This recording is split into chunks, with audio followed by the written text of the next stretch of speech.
Physical refining செய்யப்பட்ட SKM Poorna rice brand oil.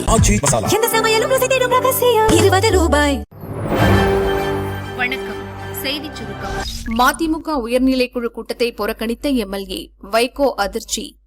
Chennai எழும்பூரில் உள்ள மதிமுக தலைமை அலுவலகத்தில் அக்கட்சியின் உயர்நிலைக் கூட்டம் அவைத்தலைவர் ஆடிட்டர் அர்ஜுனராஜ் தலைமையில் நடந்தது. மதிமுக பொதுச் செயலாளர் வைகோ உள்ளிட்ட உயர்நிலைக்குழு நிர்வாகிகள் பங்கேற்றனர். இந்த கூட்டத்தில் நாளை நடக்கும் பொதுக்குழுவில் நிறைவேற்றப்பட உள்ள தீர்மானங்கள் குறித்தும் திமுக கூட்டணியில் இருந்து விலகுவது குறித்தும் ஆலோசிக்கப்பட்டது. சட்டசபை தேர்தலில் திமுக கூட்டணியில் இடம்பெற்றிருந்த மதிமுக உதயசூரியன் சின்னத்தில் போட்டியிட்டது. இதில் சீர்காழி மற்றும் கடையநல்லூர் ஆகிய 2 தொகுதிகளில் வெற்றி பெற்றது. தாவேக்கு ஆதரவு மனநிலையில் இருக்கும் மதிமுக தலைமை விரைவில் அந்த கூட்டணிக்கு செல்லும் என எதிர்பார்க்கப்படுகிறது. இதனால் உதயசூரியன் சின்னத்தில் வெற்றி பெற்ற தனது 2 MLAக்களையும் ராஜினாமா செய்யும்படி தலைமை வற்புறுத்தியுள்ளது. முக்கியமான இந்த கூட்டத்தில் சீர்காழி MLA செந்தில் செல்வன் பங்கேற்கவில்லை. கடையநல்லூர் MLA பங்கேற்றிருந்தார்.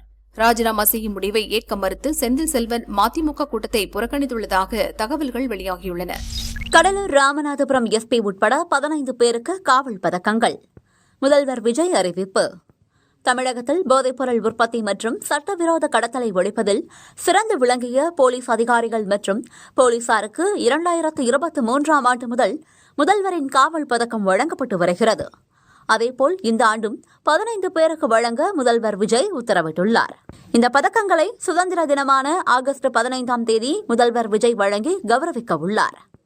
பதக்கம் பெறுபவர்களின் விவரம் பின்வருமாறு: Cuddalore SP Vivekananda Shukla, Ramanathapuram SP G Sandeesh, Chennai போதைப்பொருள் நுண்ணறிவு பிரிவு கூடுதல் SP ஸ்ரீலட்சுமணன், சென்னை காவல் உதவி commissioner Y Manojkumar, Trichy police inspector மோ கண்ணன், கோவை போலீஸ் இன்ஸ்பெக்டர் போ காமராஜ், தேனி சப் இன்ஸ்பெக்டர் மு அருண், தேனி குமுளி காவல் நிலைய தலைமை காவலர் K ராஜ்குமார், நாகை வேட்டைக்காரன் குடியிருப்பு காவல் நிலைய தலைமை காவலர் K கார்த்திகேயன், புதுக்கோட்டை கோட்டைப்பட்டினம் காவல் நிலைய தலைமை காவலர் A குத்புதீன், திருப்பூர் சிறப்பு சப் இன்ஸ்பெக்டர் K ராமர், நெல்லை மதுவிலக்கு அமலாக்க பிரிவு தலைமை காவலர் மு ஐயப்பன், சென்னை அசோக் நகர் காவல் நிலைய தலைமை காவலர் ந பிரேம்குமார், கரூர் சிறப்பு சப் இன்ஸ்பெக்டர் செந்தில்குமார், தேனி போதைப்பொருள் நுண்ணறிவு பிரிவு தலைமை காவலர் ச ராமகிருஷ்ணன் ஆகியோர் முதல்வரின் காவல் பதக்கங்களை பெற உள்ளனர்.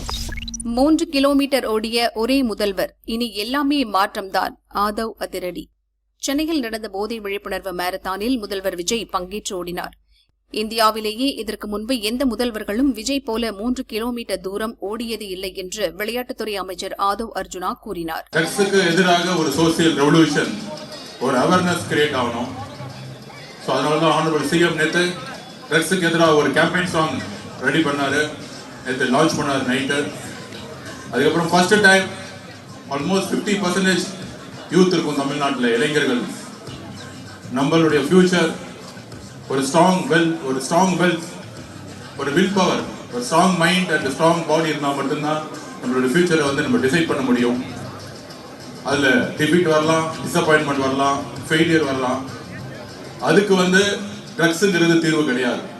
ஸ்ட்ரெஸ் அண்ட் டிப்ரெஷனுக்கு ட்ரக்ஸ் தீர்வு கிடையாது. அதுக்கு இன்னொரு தீர்வு இருக்கு. அதுக்கு ரன்னிங் பண்ணலாம், வாக்கிங் பண்ணலாம், கண்டிப்பாக ஸ்போர்ட்ஸ் விளையாடலாம். இனிமேட்டு விளையாடுறது தான் நம்மளோட முக்கியமான ஸ்கூல் சிலபஸாகவே இருக்க போகுது.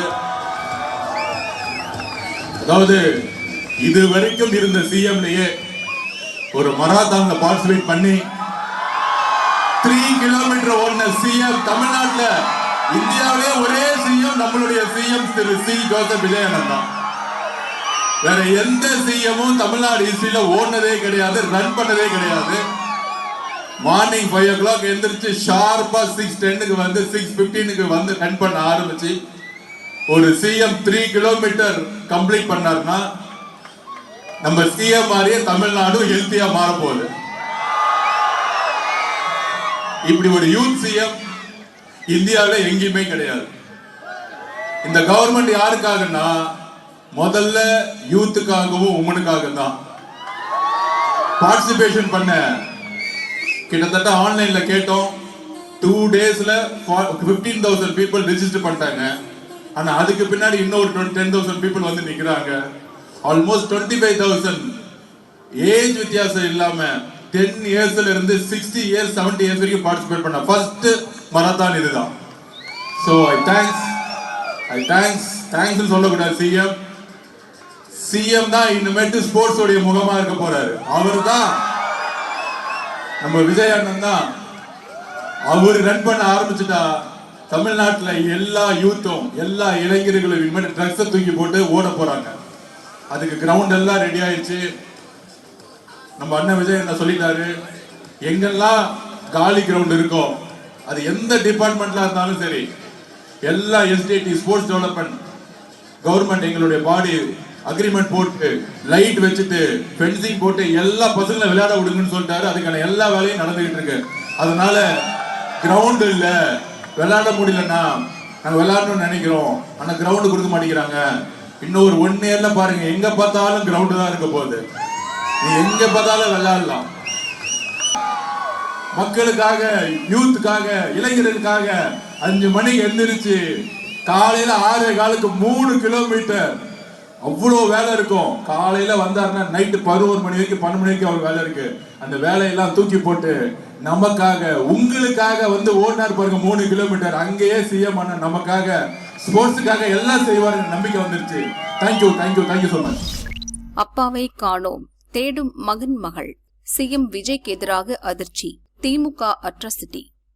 உங்க அப்பா எங்கதான் இருப்பாருன்னு சொன்னாங்க, அதான் தேடிக்கிட்டு இருக்கேன். எங்க உங்க அப்பாவையா காணோம்? சட்டசபையில் முதல்வர் விஜய் சொன்ன இந்த குட்டிக்கதை தமிழகத்தில் பெரும் பரபரப்பை ஏற்படுத்தியது. கொளத்தூரில் தோல்வியடைந்த திமுக தலைவரும் முன்னாள் முதல்வருமான ஸ்டாலினை குறிப்பிடும் வகையில் இந்த குட்டிக்கதையை முதல்வர் சொன்னார். இதற்கு திமுகவினர் கடும் எதிர்ப்பு தெரிவித்தனர். இப்போது வரை முதல்வர் விஜயை சோசியல் மீடியாவில் கடுமையாக விமர்சித்து வருகின்றனர். இந்த நிலையில் திமுகவைச் சேர்ந்த ஒன்றிய செயலாளர் ஒருவர் ஒருபடி மேலே போய் முதல்வர் விஜய்க்கு எதிராக அச்சடித்த போஸ்டர் பெரும் அதிர்ச்சியை ஏற்படுத்தியுள்ளது.